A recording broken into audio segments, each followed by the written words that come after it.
먹었어요? 저도 먹었어요. 오늘 또 친구들 보고 싶어서 왔어요. 친구들은 어떤 하루 보냈는지도 궁금하고 뭘 하더라도 하루는 진짜 빨리 가는 것 같아요. 오늘은 뭐 특별하게 나누거나 그럴 말은 많지는 않아서 책 읽어드릴게요. 놓아버림 읽어드릴게요.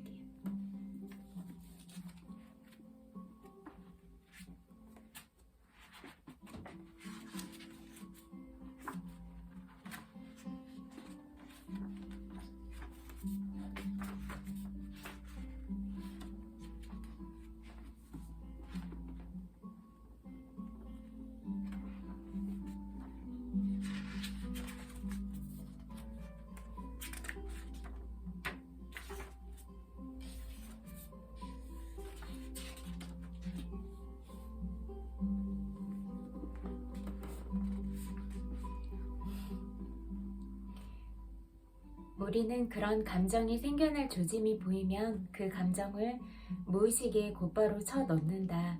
그런 다음 다시는 자각하지 않으려고 다채로운 방법을 동원해 감정을 다룬다. 억압한 감정을 유지하기 위해 마음을 사용하는 기제 중에는 아마도 부인과 투사가 가장 널리 알려진 수단일 것이다. 이 둘은 짝을 이루어 서로를 강화하기 때문이다. 부인은 정서와 성숙면에서 큰 장애를 일으킨다. 또 부인에는 투사기제가 의례에 뒤따라온다. 죄책감과 공포 때문에 충동이나 감정을 억압하고는 그런 것이 내면에 존재한다는 사실을 부인한다. 스스로 충동이나 감정을 느끼는 대신 세상과 주변 사람들에게 덮어 씌우는 투사를 한다. 그러고는 그런 감정이 그들을 거신 양 느낀다. 이제 그들은 적이 되며 마음은 투사를 강화하기 위해 정당한 이유를 찾는다. 사람, 장소, 기관, 음식, 기후, 별자리, 사회 여건, 운명, 신, 운, 악마, 외국인, 민족, 정치적 경쟁자 등 외부 대상을 탓한다. 투사는 현대 사회에서 두루 쓰이는 주요 기제다. 전쟁, 분쟁, 폭동은 모두 투사에서 비롯한다. 심지어 좋은 시민이 되려면 적을 증오해야 한다고 부추기기도 한다. 우리는 자존감을 유지하기 위해 다른 사람들을 희생시키며 이는 결국 사회 붕괴를 초래한다. 공격, 침략 등의 사회적 파괴는 모두 투사 기제를 바탕으로 한다. 표출, 우리는 표출 기제를 사용해 감정을 분출하거나 입 밖에 내거나 몸짓으로 드러내거나 끝없는 집단 시위로 보여준다. 부정적 감정을 표출해 내면의 억압을 내보내고 나면 억제할 수 있는 만큼만 남는다. 이 점을 이해하는 것이 아주 중요하다. 오늘날의 사회에는 감정을 표출하고 나면 감정에서 자유로워진다고 믿는 사람들이 많기 때문이다. 실제로는 정반대다. 그 이유를 꼽자면 첫째, 어떤 감정을 표출하면 그 감정은 증식되면서 더 큰 에너지를 얻는 경향이 있다. 둘째, 그 감정을 표출한 까닭에 나머지 감정은 알아차릴 수 없도록 억제되고 만다. 각 개인마다 억제와 표출 간의 균형점이 달라지는 것은 어릴 때 받은 훈육이나 현재의 문화 교범과 관습, 대중 매체의 영향에 따라 달려있다. 자기 표출이 유행하고 있는 것은 지그문트 프로이트의 저작과 정신 분석을 오해한 결과다. 프로이트는 억제가 신경증의 원인이라고 지적했고 그 결과 사람들은 표출이 그 치료법이라고 잘못 받아들였다. 이런 오해에서 타인을 희생해 방종해도 좋다는 근거를 얻은 것이다. 그러나 고전 정신분석에서 프로이트가 실제로 말한 바는 억압된 충동이나 감정을 중화하고 승화시켜 사회화해 사랑과 일, 창조성 같은 건설적 욕구로 돌리라는 것이었다. 자신의 부정적 감정을 남에게 떠넘기면 이번에는 그 사람이 그것을 공격으로 느끼고 감정을 억제하거나 표출하거나 회피할 차례가 된다. 그래서 부정성 표출은 관계를 악화시키고 파괴하는 결과를 낳는다. 훨씬 바람직한 대안은 자신의 감정을 스스로 챙겨서 중화시키는 것이다. 그러면 긍정적 감정만 남기고 표출할 수 있게 된다. 회피는 주의를 다른 데로 돌림으로써 감정에서 벗어나는 기제다.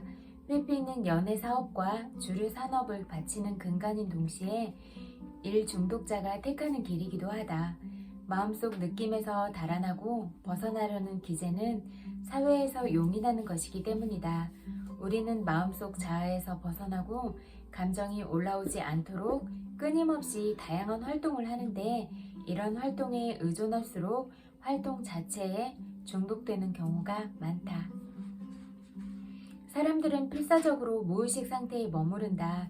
집에 들어오자마자 텔레비전을 잽싸게 켠 다음 꿈꾸는 듯한 상태로 돌아다니며 쏟아지는 정보에 끊임없이 프로그래밍 되는 모습을 쉽게 볼 수 있다. 또 사람들은 자신과 마주하기를 몹시 두려워한다. 잠시라도 홀로 존재하는 것을 끔찍히 겁낸다. 그래서 계속해서 미친 듯이 행동한다. 끝없이 어울려 놀고 대화하고 문자를 주고받고 책을 읽고 음악을 틀고 일하고 여행하고 구경하고 쇼핑하고 과식하고 도박하고 영화를 보러 가고 좋다는 약을 복용하고 마약에 손대고 파티를 연다. 이런 회피 기제는 대다수가 불완전할 뿐만 아니라 별 효과 없이 스트레스만 준다.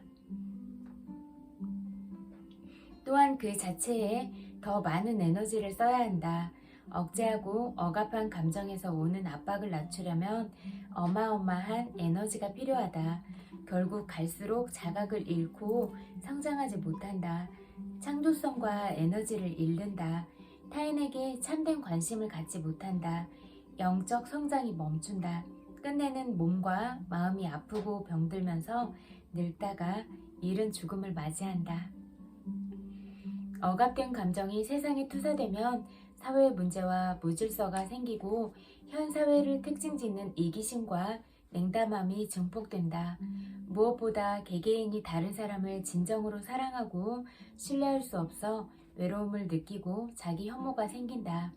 이와 반대로 감정을 놓아버리면 어떤 일이 일어날까? 감정 이면의 에너지를 즉각 포기하고 항복함으로써 압력이 줄어드는 결과를 얻는다. 즉 끊임없이 놓아버리면 쌓인 압력이 줄어들기 시작한다. 이렇게 놓아버리면 기분이 즉시 나아진다는 것을 모르는 사람은 없다. 몸의 생리작용에도 변화가 생긴다. 피부색과 호흡, 맥박, 혈압, 근육 긴장도 위장 기능, 각종 혈중 수치가 눈에 띄게 좋아진다. 마음속 자유를 얻은 상태에서는 모든 신체 기능과 기관이 정상을 되찾고 건강해지는 쪽으로 변화한다. 근력이 곧바로 좋아진다. 시력이 좋아지고 세상과 자신을 보는 눈도 긍정적으로 바뀐다. 보다 행복하고 보다 사랑에 차이고 보다 느긋해진다. 감정과 스트레스. 대중과 언론은 스트레스라는 주제에 관심이 많지만 스트레스의 본질을 확실히 이해하지는 못한다. 현재 우리는 과거 어느 때보다도 스트레스에 약하다고 한다. 스트레스의 핵심 원인은 무엇일까? 외부 요인에 의한 것은 분명 아니다. 스트레스는 앞에서 이야기한 투사 기제를 보여주는 본보기일 뿐이다. 보통 그들이나 그 일이 스트레스 범인이라고 생각하지만 스트레스라 느끼는 것은 사실 억압된 감정이 주는 마음속 압력이 새어나오는 것일 뿐이다. 억압된 감정으로 인해 외부 스트레스에 약해진 것이다. 스트레스의 근원은 안에 있다. 밖에 있다고 믿고 싶겠지만 그렇지 않다. 예를 들어 겁이 얼마나 나는지는 안에 이미 차있는 두려움 양에 달렸다. 외부 자극은 그 두려움을 촉발시킬 뿐이다. 안에 두려움이 많을수록 세상을 보는 눈도 앞일을 겁내고 조심하는 쪽으로 바뀐다. 안에 두려움이 많을수록 세상을 보는 눈도 앞일을 겁내고 조심하는 쪽으로 바뀐다. 겁먹은 사람에게 세상은 섬뜩한 곳이다. 화난 사람에게 세상은 불만스럽고 짜증나는 일투성이인 곳이다. 죄책감에 빠진 사람이 보는 세상은 유혹과 죄로 가득하다. 안에 품고 있는 대로 세상이 보인다. 죄책감을 놓아버리면 순수해 보이지만 죄책감에 사로잡힌 사람에게는 사악하게만 보인다. 즉 사람은 자기가 억압한 것에 정신이 팔리기 마련이다. 스트레스는 억압되고 억제된 감정이 쌓여 생긴 압력에서 비롯한다. 압력은 탈출구를 찾으려는 속성을 갖고 있는데 이때 외부 사건은 우리가 잡아 누르던 것이 터져 나오도록 의식과 무의식 양면에서 방아쇠 역할을 한다. 감정을 억누르면 그 에너지가 자율신경계를 통해 다시 나타나 병적인 변화를 일으키고 이로 인해 실제로 병이 생긴다. 부정적 감정이 생기면 근력이 곧바로 반으로 줄고 시야도 몸과 마음 양면에서 좁아진다. 외부 촉발 요인이나 자극에 대한 감정 반응이 곧 스트레스다. 우리의 신념체계 그리고 신념체계와 결부된 감정 압력이 스트레스를 규정한다. 그러므로 스트레스의 원인은 외부 자극이 아니라 우리의 반응성 수준에 있다. 더 많이 포기하고 항복할수록 스트레스를 잘 받지 않는다. 스트레스로 인한 피해는 자신의 감정이 낳는 결과일 뿐이다. 스트레스에 대한 신체 반응을 놓아버림으로써 반응을 줄이는 것에 대한 효과는 이미 과학적 연구 결과로 입증되었다. 현재의 스트레스 경감 프로그램들은 핵심을 놓치고 있는 경우가 많다. 스트레스의 원인 자체를 없애기보다 스트레스의 여파를 완화시키려고 하거나 외부 사건에 초점을 맞춘다. 이는 마치 감염을 치료하지 않고 열만 내리려 하는 것과 같다. 예를 들면 근육 긴장은 불안, 공포, 분노, 죄책감의 후유증이다. 그렇기 때문에 근육 이완기법 강좌를 듣더라도 매우 한정된 성과만 얻는다. 대신 근육 긴장의 바깥에 깔려있는 원인, 즉 억압받고 억제된 분노와 공포, 죄책감 등의 부정적인 감정을 없애면 훨씬 큰 효과를 볼 수 있다. 삶에서 겪는 사건과 감정, 마음은 합리화에 능해 감정이 생긴 진짜 원인을 계속 외면하는 쪽을 택하며 그렇게 하는데 투사기제를 활용한다. 마음은 어떤 사건이나 타인이 감정을 일으킨 원인이라고 탓하면서 스스로를 그런 외부 원인에 당한 무력하고 순진한 희생자로 본다. 걔들 때문에 화가 나, 그 인간들 때문에 속상해, 그 일 때문에 겁이 나, 세상 일 때문에 불안해. 진실은 정확히 그 반대다. 억제되고 억압된 감정이 발산 수단을 찾다가 외부 사건을 방아쇠 겸 핑계거리로 삼으면서 터져 나오는 것이다. 우리는 기회만 생기면 증기를 내뿜으려고 벼르는 압력솥과 같다. 언제든 폭발할 수 있도록 방아쇠를 당길 준비가 되어 있다. 정신의학에서는 이런 기제를 전치라고 부른다. 이런저런 일들이 나를 화내게 만드는 것은 내가 원래 화가 나 있기 때문이다. 끊임없이 항복하여 분노를 억눌러 놓은 저장소를 놓아버리면 어떤 사람이나 어떤 상황도 나를 화나게 만들기가 아주 어렵고 사실상 불가능하다. 마찬가지로 다른 부정적 감정도 항복하고 나면 어떤 일로도 재발하지 않는다. 사회에서 길들여진 탓에 사람들은 긍정적 감정마저 먼저 억제하고 억압한다. 사랑을 억제하면 상심한 가슴에 심근경색이 일어난다. 억제된 사랑은 애완동물을 지나치게 떠받들거나 그 밖의 갖가지 것을 숭배하는 형태로 다시 나타난다. 진정한 사랑은 공포가 없으며 애착이 없는 것이 특징이다. 이룰 수 있다는 공포로 인해 과도한 애착과 소유욕이 힘을 얻는다. 예를 들어 여자친구에 대해 자신이 없는 남자는 질투가 심하다. 억제되고 억압된 감정의 압력이 참을 수 있는 수준을 넘어서면 마음은 저 바깥에 어떤 일을 만들어 내 감정 압력을 분출시키고 그 자리를 다른 것으로 채우려 한다. 그렇기 때문에 억압된 슬픔이 큰 사람은 무의식적으로 삶에서 슬픈 일을 만들어낸다.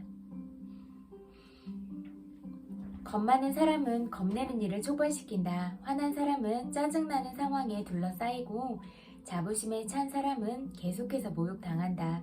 그래서 예수가 이렇게 말했다. 왜 너는 형제의 눈 속에 있는 티는 보면서 내 눈 속에 있는 들보는 보지 못하느냐. 위대한 스승들은 모두 우리 내면을 가리키며 직시하라고 한다.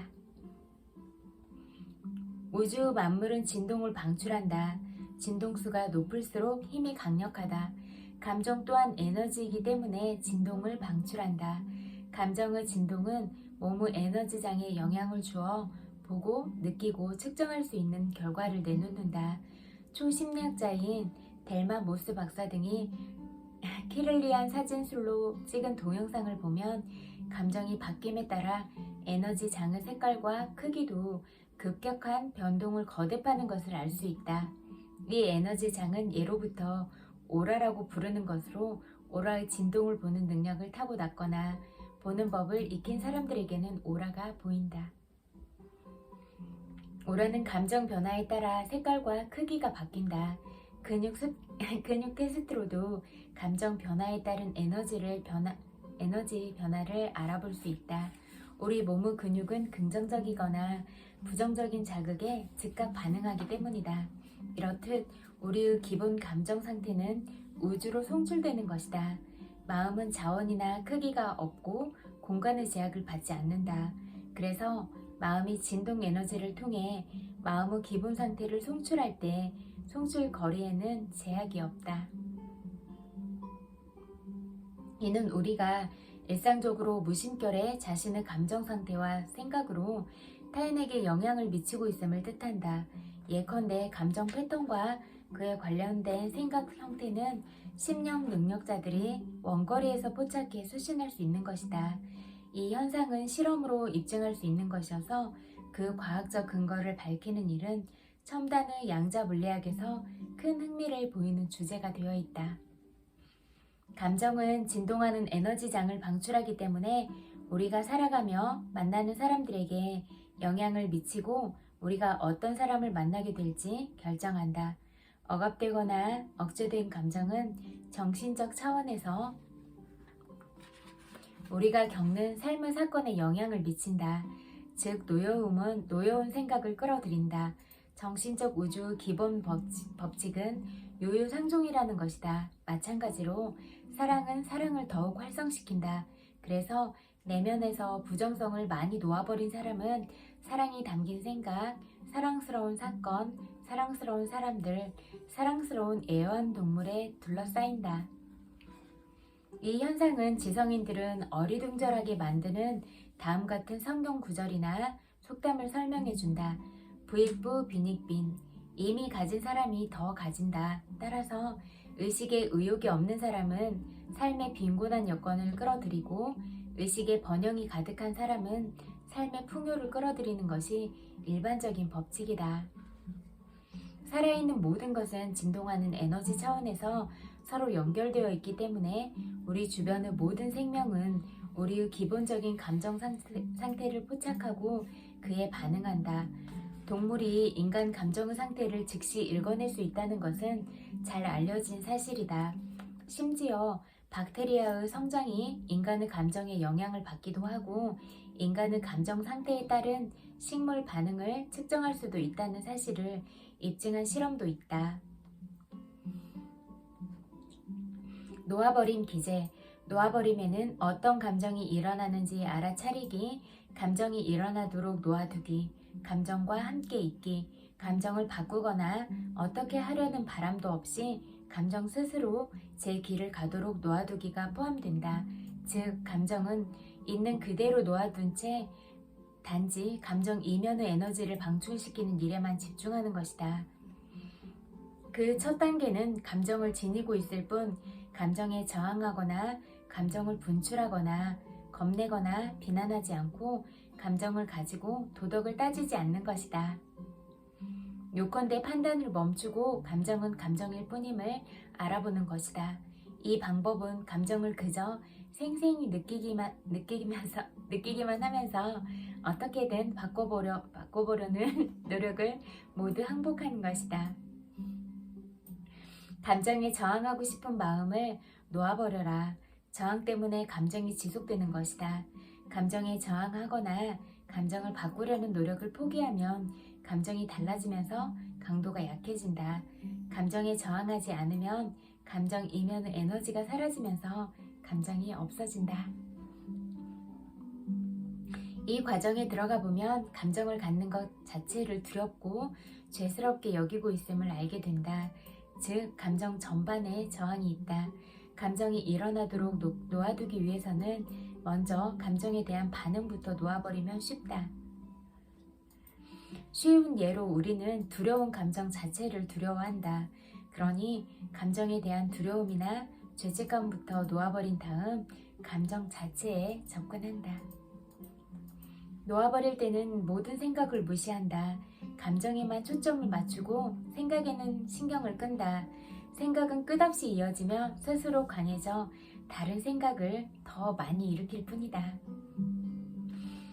생각이란 감정이 생긴 까닭을 설명하려는 마음의 합리화에 불과하다. 감정이 생기는 진짜 원인은 감정 이면에 쌓여있는 압력이 감정을 밀어붙여 특정 시점에 올라오게 하는 데 있다. 생각이나 마음 밖 사건은 마음이 지어내는 변명일 뿐 감정 원인이 아니다. 놓아버림에 보다 익숙해지면 모든 부정적 감정은 생존에 대한 근본적 두려움과 관련이 있으며 모든 감정이란 마음이 생존에 필요하다고 믿고 있는 프로그램일 뿐이라는 점을 알게 된다.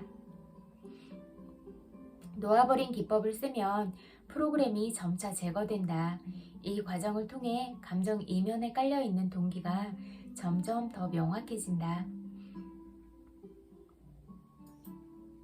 항복한다는 것은 어떤 일에 대한 격한 감정이 없음을 뜻한다. 그런 일이 생겨도 괜찮고 생기지 않아도 괜찮다. 자유로워지면 애착을 놓아버린다. 어떤 것을 즐길 수는 있어도 그것이 행복에 꼭 필요하지는 않다. 자신 이외의 사물이나 사람에게 점점 덜 의존한다. 이러한 원리는 세상 일에 애착을 갖지 말라는 부처의 근본 가르침과 일치하며 세상 속에 있되 세상의 일부가 되지 말라라는 예수의 근본 가르침과도 일치한다. 감정을 포기하고 항복했는데도 감정이 돌아오거나 계속 이어질 때가 있다. 항복할 것이 아직 남아있기 때문이다. 평생토록 감정을 잔뜩 쌓아놓았기에 꽉꽉 눌러놓은 에너지가 많을 수 있는데 이것이 올라오게 놔두고 존재를 인정해야 한다. 항복이 일어날 때 경쾌한 느낌이 즉시 따른다. 우리는 계속 놓아버림으로써 이러한 자유 상태에 머무를 수 있다. 감정은 오고 가지만 나의 감정이 곧 나는 아니며 진짜 나는 감정을 지켜볼 뿐임을 깨닫기에 이른다. 더 이상 자신을 감정과 동일시하지 않는다. 일어나는 일을 관찰하고 자각하는 나는 늘 똑같다. 변치 않는 목격자가 존재함을 더욱더 자각하면서 자신이 그런 의식 수준에 들어있음을 알게 된다. 갈수록 현상의 경험자가 되기보다는 현상의 목격자가 된다. 진정한 큰 나와 점점 더 가까워지면서 그동안 감정에 속았음을 깨닫기 시작한다.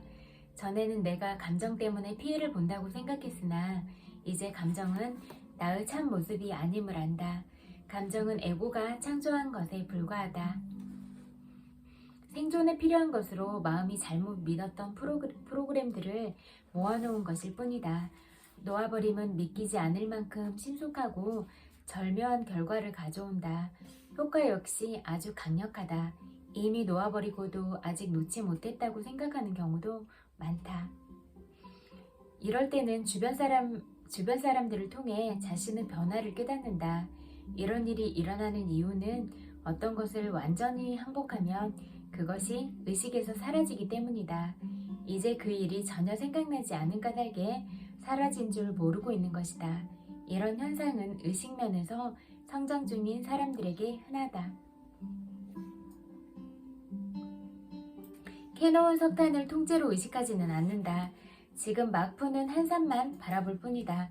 쌓였던 더미가 얼마나 줄었는지 본인은 깨닫지 못한다. 친구나 가족이 먼저 알아차릴 때가 많다. 진도 파악을 위해 진전 상황을 도표로 그려놓은 사람이 많다. 그렇게 하면 이거 효과 없잖아 와 같은 식의 저항을 극복하는데 도움이 된다. 엄청난 진전을 이루고도 안 되는 것이라 선언하는 사람들도 많다. 그래서 때로는 과정 시작 전에 자신이 어떠했는지를 상기해야 한다.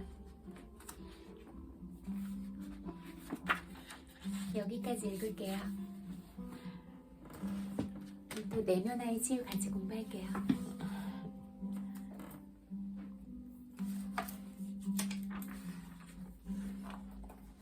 잡는 것과 놓는 것은 정서적인 균형과도 관련이 있다.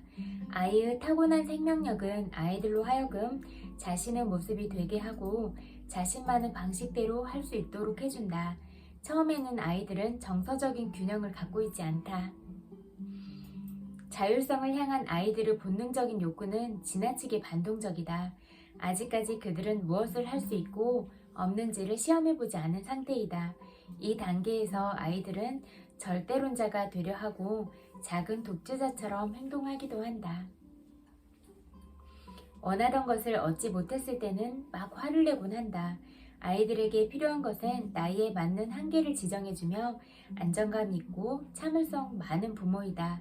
이 시기의 아이들에게는 양쪽 부모 모두가 필요하다. 남자아이의 경우 어머니의 손길을 너무 많이 필요로 하므로 육아 부담에 지친 어머니에게 휴식이 필요한 경우가 있다. 이럴 때 아버지는 어머니를 도와주고 건강한 한계를 정할 필요가 있다. 아버지는 개인주의의 상징이고 어머니는 협력의 상징이다. 어머니와 아버지는 분노를 건강하게 표현하고 갈등을 해결하는 좋은 기술들을 보여주는 모델이 되어야 한다. 갈등 해결은 건강한 친밀감을 형성하는데 아주 중요하다. 아이들은 부모가 갈등을 해결하는 모습을 보아야 한다. 즉 아이들에게 필요한 것은 부모가 불일치를 해결하고 솔직한 감정을 표현함으로써 정직한 관계를 만들어가는 모습을 보는 것이다. 아이들은 독립심을 표현하고 다름을 발견할 필요가 있다. 처음에 그들은 기분 좋고 즐거운 것만 원한다. 그래서 어머니와 아버지가 한계를 정해주려고 하면 갈등이 일어나게 된다. 아이들은 부모에게 화를 내도 부모가 자기를 버리거나 떠나지 않는다는 것을 배울 필요가 있다. 그들은 갈등을 해결하는 법과 모든 일이 항상 자기가 원하는 대로는 되지 않을 수도 있다는 것을 배워야 한다. 또한 아니요, 안 되라고 말했을 때는 그에 따른 중요한 결과가 있으며 양쪽 모두를 다 가질 수는 없다는 사실도 배울 필요가 있다. 예를 들어 아이가 아니요, 안 갈래요 하고서는 모든 식구가 다 수영장을 가는 것을 알고 다시 네, 갈래요라고 말할 수는 없다는 것이다. 이러한 교훈들은 유아기 시절에 수치심과 의심이 발달되면서 배우게 되는 것이다. 건강한 수치심은 단순한 한계의 감정이다. 이것은 우리가 인간이며 완전하지 않다는 것을 알게 해준다. 그렇다고 해서 너무 많은 수치심을 가질 필요는 없다. 단지 우리가 신이 아님을 깨달을 정도면 충분하다. 수치심은 영혼의 호위병이라고 독일의 철학자 니체는 말했다. 한편 의심은 우리를 보호해준다. 의심은 2층 창가에서 뛰어내리는 게 안전하지 못할지도 모른다는 생각을 갖게 하고 그런 의심이 결국에는 2층에서 뛰어내리는 것을 막아준다. 그리고 대신 안전을 위해 난간을 세우게 된다. 이 시기의 목표는 올바른 의지력을 갖는 일이다. 의지력은 우리로 하여금 행동의 힘을 발달시킨다. 어떤 일도 잡는 것과 놓는 것 사이의 균형이라는 훈련 없이는 제대로 할 수가 없다.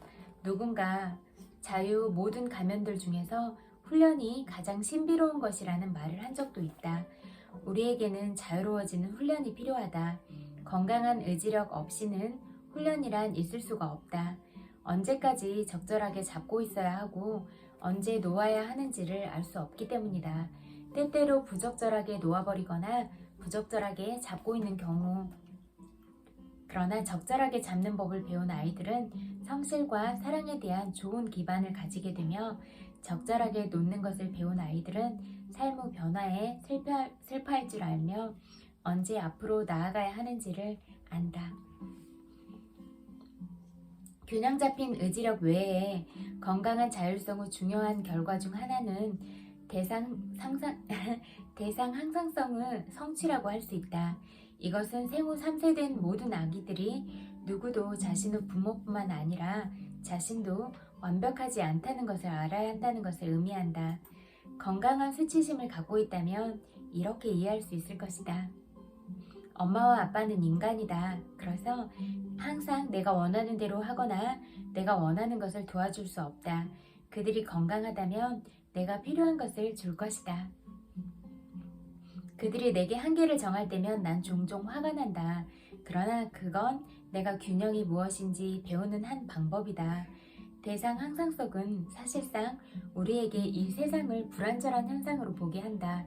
같은 부모인데도 어떤 때는 기쁨을 주지만 어떤 때는 그렇지 않다는 것을 아이들이 깨닫게 될 때 그 부모는 변함없는 존재로 남게 된다.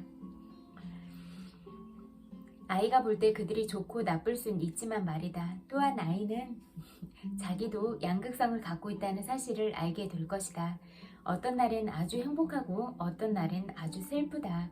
행복하거나 슬프거나 자신은 여전히 같은 사람이다. 이러한 교훈을 배우지 못하는 성인 아이들은 엄격한 절대론자가 되는 경향이 있다. 그들은 전부 아니면 전무라는 극단적인 사고를 한다.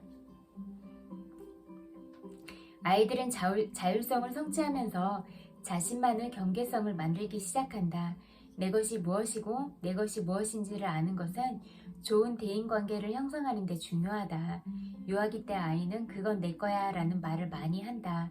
무엇이 자기이고 무엇이 다른 사람들 것인지를 알기 위해서이다.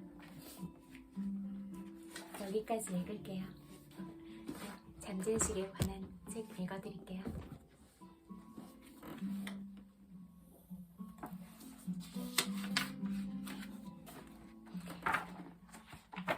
침묵의 힘으로 수백만 달러의 매출을 올린 사업가 이야기. 침묵은 훌륭한 것들이 모두 결합한 요소다. 영국 철학자 토머스 칼라일의 말이다. 포춘 선정 글로벌 500대 기업 중 하나인 미디어 기업의 부회장 엘리너와 대담을 나눈 적이 있다. 엘리너 사무실 벽에는 위의 문장을 새긴 나무판이 걸려 있었다. 엘리너는 이렇게 말했다. 제가 성공을 거둔 것은 모두 저 글 덕분입니다. 저는 매일 아침 출근하기 전 15분 동안 명상을 합니다. 바깥 세상을 향한 감각을 거둬들이고 제 몸을 충분히 합니다. 그리고 눈을 감고 저를 비롯한 모든 사람의 내면에 있는 무한한 지성의 위대한 진리를 생각하지요. 엘리너는 명상하는 동안 새롭고 창의적인 아이디어가 떠오르고 그날의 회의가 성공적으로 진행되고 위대한 지혜를 발휘해 자신이 올바른 말을 할 것이며 기업 운영에 대한 모든 결정이 옳은 방향으로 전개될 거라고 조용히 확언한다. 15분간의 명상을 마치고 나면 평화의 강이 자신 안에 흐르는 모습을 5분간 상상한다. 고요 속에서 상상하다 보면 사업에서 어려웠던 사안이나 며칠 동안 골머리를 앓았던 개인적 문제를 해결할 방법이 갑자기 머릿속에 떠오르기도 한다. 고요한 상태에서 답을 구하는 게 문제의 해결책을 찾는 가장 빠른 방법이라는 걸 깨달았습니다. 저는 마음속에 해답이 떠오를 거라는 걸 알아요. 1시간 만에 바로 해답이 떠오르기도 하고 몇 날, 며칠, 심지어 몇 주가 걸릴 때도 있지만 결국 떠오르기는 합니다. 신기한 점은 다른 일로 바쁠 때 문제에 대한 응답을 받는다는 거예요. 잠재의식이 문제 해결에 필요한 모든 정보를 수집하다가 때가 되면 이성적인 현재의식에 불현듯 응답을 가져다 주는 것 같아요. 이런 식으로 떠오른 응답 중에는 엘리너에게 크나큰 도움이 된 것도 있었다. 최근 고요한 상태에서 불현듯 떠올린 아이디어를 적용한 신규 사업은 회사의 시장 가치를 몇백만 달러 이상 높여주었다. 여기까지 읽을게요. 친구들도 오늘도 제 이야기 들어주셔서 감사드려요. 또 오늘 친구들이 어떤 하루를 보냈을지라도 고생 많았다고 위로해드리고 싶어요. 토닥토닥. 엄청 고생 많았어요. 100만 번 불뽀뽀 보내드릴게요. 엄청 많이 사랑해요. 또 오늘 저녁 마무리 잘하고 따뜻하게 자요. 또 좋은 생각, 좋은 긍정적인 감정 가지고 잘 때 좋은 기분으로 이렇게 감정을 또 최상으로 끌어올려서 그렇게 편안하게 잘 수 있으면 좋을 것 같아요. 따뜻하게 자요. 밖에 있으면 햇볕 때문에 좀 낮이나 이런 때는 따뜻하기도 한데 오히려 햇빛이 없거나 집에 있으면 조금 더 추운 것 같더라고요. 뭐 환기시키려고 문 열어보거나 그러면.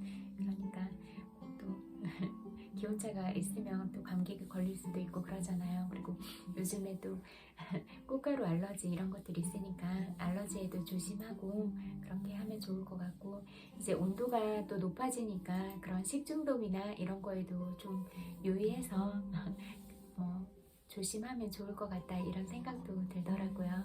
그래서 몸도 건강하고 또 정신도 건강하고 그렇게 늘 좋은 방향으로 갈 수 있으면 좋을 것 같아요. 그래서 늘 우리가 진짜 세상에 단 하나밖에 없는 너무너무 특별하고 소중한 존재들이잖아요. 단 하나밖에 없는 명품이라고 생각하거든요. 그러니까 그런 스스로의 명품 같은 그런 가치들을 늘 지키려고 하고 늘 소중히 여기는 것, 그리고 나와 다른 사람이 다르지 않다는 사실에 대해서 늘 기억하고 내가 먼저 사랑스러운 말을 할 수 있는 사람이 되면 좋겠다 이런 생각이 많이 들더라고요. 그리고 어떤 무엇보다 사람의 가치가 가장 중요하다. 그래서 그냥 사람이라는 존재 자체를 귀하게 볼 수 있어야지 다른 것들은 부수적인 부분이다 이렇게 볼 수가 있을 것 같아요. 그래서 늘 사람의 마음을 살펴보려고 하고 다른 사람의 마음을 아프거나 슬프게 만들려고 하지 않는 것, 그리고 그 사람의 마음과 감정을 읽어주는 것, 이런 공감이 항상 먼저인 것 같아요. 그래서 그런 공감대 형성이 되거나 하면 다른 일들이 진행이 되고 이런 것들은 또 순차적으로 잘 이루어질 수가 있는 부분이에요. 사람이 감정이 상하면 모든 일이 진행이 되지 않게 돼 있어요. 그래서 상대방의 감정을 건드리려고 하지 않는 것, 상대를 행복하게 해주고 기쁘게 해주려고 노력하는 것, 이런 기본적인 것들이 더 좋은 결과들을 이뤄낼 수 있다 이렇게 볼 수가 있을 것 같아요. 일적인 면에서도 그렇고 인간관계가 가장 중심이잖아요. 그런데 그런 관계에서도 감정을 건드리게 되면 다음 단계의 과정들은 어려움이 많이 따르게 된다 이렇게 볼 수가 있을 것 같아요. 그렇잖아요. 내가 기분이 상하면 상대한테 좋은 마음을 내고 싶거나 그렇지는 않잖아요. 그러니까 늘 스스로의 마음을 닫고 3초만 생각해 보는 거예요. 말하기 전에, 행동하기 전에 뭘 툭툭 해서 상대를 일부러 기분 나쁘게 하거나 그러려고 하지 말고 존중하고, 그렇다면 상대가 불쾌함을 느끼지 않을 그 정도의 거리는 유지하고 어떤 시야에서도 그런 불편한 행동 등을 안 하려고 하는 것, 그게 존중과 배려의 마음이라고 생각하거든요. 그런 존중과 배려, 그런 기본적인 것들이 있을 때 우리가 좀 더 올바르고 건강한 인간관계를 유지하면서 나아갈 수 있다 이렇게 볼 수 있을 것 같아요. 그래서 항상 기본은 사람이다, 늘 사람 중심으로 돌아가야 되는 게 맞다 이렇게 생각해요. 오늘 또 제 이야기 들어주셔서 감사하고 편안하게 그렇게 따뜻하게 주무세요. 굿나잇. 안녕.